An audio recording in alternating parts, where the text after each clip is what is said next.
Hi hello. ഇന്നൊരു special ദിവസമാണ് കേട്ടോ. എന്താണെന്ന് വെച്ച് കഴിഞ്ഞാൽ ഉമ്മ എപ്പോഴും പറയാറുണ്ട് നെയ്ച്ചോറൊക്കെ വെക്കുമ്പോൾ അടുപ്പത്ത് തീ കൂട്ടിയിട്ട് വെക്കണം എന്ന് പുറത്തിട്ടാ.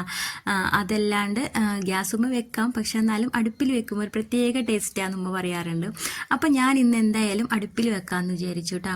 അപ്പോൾ എന്താവുമെന്നൊന്നും എനിക്കറിയില്ല, കാരണം ആദ്യമായിട്ടാണ് ഇങ്ങനെ വെക്കണത് കേട്ടോ. അപ്പോൾ വെച്ചിട്ടുണ്ട്, പക്ഷെ അത് ഉമ്മ ഉണ്ടാവും ഹെൽപ്പിന്. പക്ഷേ ഇതിപ്പോൾ ഉമ്മയില്ല, ഞാൻ ഒറ്റക്കാണ് കേട്ടോ ചെയ്യണത്. അപ്പോൾ അതിൻ്റേതായ ടെൻഷനും കാര്യങ്ങളൊക്കെ ഉണ്ട്, എന്താവുന്നൊന്നും അറിയില്ല. അപ്പം ഞാൻ ദേ ഇവിടെ ചിക്കൻ ഫ്രൈ ചെയ്യണത് ഗ്യാസുമ്മലാതെ തന്നെയാണ് കേട്ടോ. രണ്ടും കൂടി ഒന്നും നടക്കാൻ പോണില്ല. അപ്പോൾ ദേ ചിക്കൻ ഗ്യാസുമ്മൽ തന്നെ ഫ്രൈ ചെയ്യുന്നുണ്ട്, അത് പൊരിച്ചു കോരുന്നുണ്ട് കേട്ടോ. അപ്പോഴേക്കും ദേ ഇങ്ങോട്ട് തിരിഞ്ഞിട്ട് ഇവിടെ നമ്മളുടെ നെയ്യ് ഒഴിച്ചിട്ട് സവാള പൊരിച്ച് കോരുന്നുണ്ട് കേട്ടോ. നെയ്ച്ചോറാണ് വെക്കുന്നത്, അപ്പോൾ നെയ്ച്ചോറിലേക്കുള്ള സവാള പൊരിച്ച് കോരുന്നുണ്ട്. അപ്പോൾ അങ്ങോട്ടും ഇങ്ങോട്ടും നീങ്ങുന്നത് കൊണ്ട് ചെറുതായിട്ടൊന്ന് കളർ ചേഞ്ചൊക്കെ വന്നിട്ടുണ്ട്, എന്നാലും കുഴപ്പമൊന്നുമില്ല കേട്ടോ, ഒരുപാട് അങ്ങോട്ട് പോയിട്ടൊന്നുമില്ല.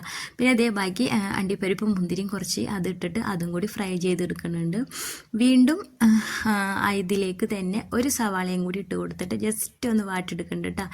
ജസ്റ്റ് ഒന്ന് വാട്ടിയതിന് ശേഷം അതിലേക്ക് കുറച്ച് സ്പൈസസ് ഒക്കെ ഇട്ട് കൊടുക്കുന്നുണ്ട്. ഗ്രാമ്പു, ഏലക്ക, പട്ട, എന്താ പറയുക, പെരിഞ്ജീരകം, അതൊക്കെ ഇട്ട് കൊടുക്കുന്നുണ്ട് കേട്ടോ.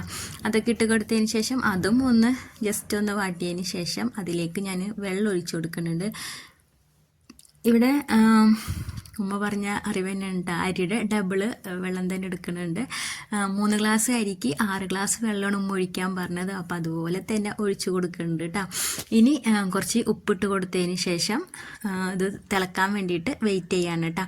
അപ്പോഴേക്കും ദേ ഞാൻ അരി ഒക്കെ ഒന്ന് കുതിർത്ത് വെള്ളമൊക്കെ ഒഴിച്ചിട്ട് അരി കഴുകിയതിന് ശേഷം കുറച്ച് നേരം വെള്ളത്തിലിട്ട് വെക്കാൻ പറഞ്ഞു. അപ്പോൾ അതുപോലെയൊക്കെ വെച്ചിട്ടുണ്ട് കേട്ടോ. അപ്പോൾ ദേ ഇവിടെ ഇപ്പോഴത്തെ അടുപ്പിൽ നമ്മൾ ചിക്കനൊക്കെ പൊരിച്ച് കോരിയിട്ടുണ്ട്. അതിലേക്ക് സവാള ഇട്ട് കൊടുത്തിട്ടുണ്ട് കേട്ടോ. സവാള ഇട്ടിട്ട് നന്നായിട്ട് വാട്ടിയെടുക്കുകയാണ്. അതേ അരി കണ്ട അരി ഞാൻ ജീരകശാല അരിയാണ് എടുത്തേക്കുന്നത്, ചെറിയ അരിയില്ലേ, അത് എന്താ പറയുക കുതിർത്ത് വെച്ചിട്ടുണ്ട്. അപ്പോഴേക്കും ദേ സവാള ഇവിടെ വാടിയിട്ടുണ്ട്. അതിലേക്ക് ഇഞ്ചി വെളുത്തുള്ളി പേസ്റ്റ് അല്ല, ചതച്ചതാണ് കേട്ടോ, അതും ഇട്ട് കൊടുത്തിട്ടുണ്ട്. എന്താ പറയുക, നല്ല തിരക്ക് പിടിച്ചൊരു സമയമായി പോയിട്ടാണ്.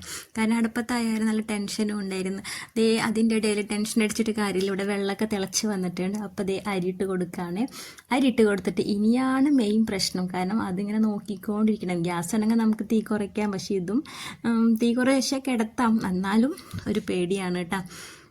അപ്പോഴേക്കും ദേ ഇവിടെ തക്കാളിയൊക്കെ നന്നായിട്ട് ഇട്ട് കൊടുത്തിട്ടുണ്ട്. തക്കാളി നന്നായിട്ട് വാടിയതിന് ശേഷം പൊടി ഇട്ട് കൊടുക്കണം. പൊടി ഇട്ടതിൻ്റെ വീഡിയോ ഒന്നും എനിക്ക് എടുക്കാൻ പറ്റിയില്ല കേട്ടോ, അത് കുറച്ച് മിസ്സായി പോയിട്ടുണ്ട്. അപ്പോഴേക്കും ദേ അരി ഇട്ട് കൊടുത്തിട്ട് ഞാനിവിടെ നാരങ്ങ പിഴിഞ്ഞൊക്കെ ഒഴിച്ചിട്ടുണ്ട് കേട്ടോ. നാരങ്ങ പിഴിഞ്ഞൊഴിച്ച് കഴിഞ്ഞാൽ ചോറിങ്ങനെ വിതറി കിട്ടും എന്നൊക്കെ പറഞ്ഞ് ഉമ്മ. അപ്പോൾ അതുകൊണ്ട് അതൊക്കെ ചെയ്തിട്ടുണ്ട്. ഇവിടെ ഈ മസാല ഒക്കെ റെഡി ആയിട്ടുണ്ട്. സോറി കേട്ടോ, അതൊക്കെ മിസ്സായിപ്പോയി.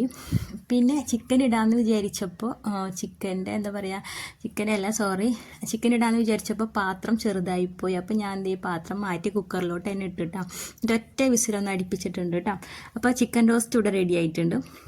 അപ്പോഴേക്കും നെയ്ച്ചോറ് ദമ്മൊക്കെ ഇട്ട് അടിപൊളി, വിചാരിച്ച പോലെ ടെൻഷൻ അടിച്ച പോലെ പ്രശ്നമൊന്നും ഉണ്ടായിരുന്നില്ല.